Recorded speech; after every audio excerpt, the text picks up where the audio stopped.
Himiglaya, isang banda sa isang lugar na kung saan ay nakilala natin, nakasama natin, naging kaibigan, naging kakwentuhan, naging kabiruan. Minsan akala natin wala nang tapos yung maghapon kasi uupo na lang at magkakantahan.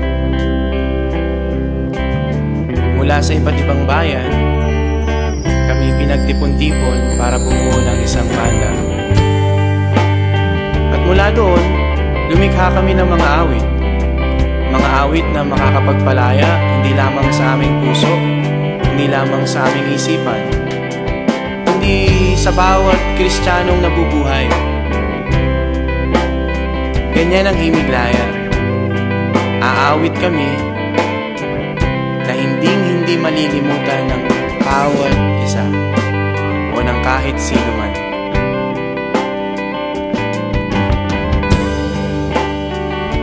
Lahat ng ginagawa namin, lahat ng awit namin ay para sa Panginoon.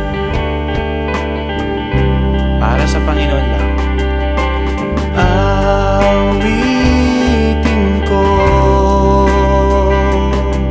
ang awit ng mundo.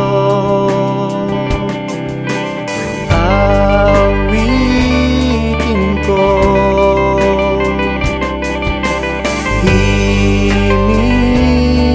Himiglaya.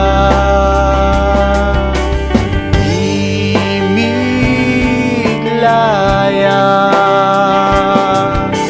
Himiglaya.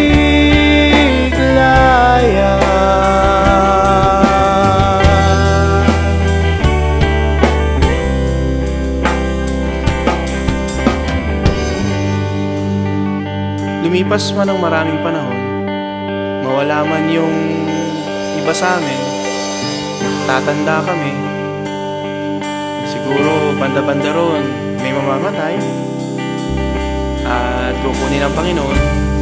Ngunit yung awit ng Himiglaya ay hindi matatapos. Magpapatuloy ang awit ng Himiglaya sa bawat salit-saling kabataan na pinagkalooban ng talentong umawit, sumulat ng kanta at magpuri sa Diyos. Kaya inaanyayahan namin kayo, samahan nyo kami. Awitin natin ang Himiglaya.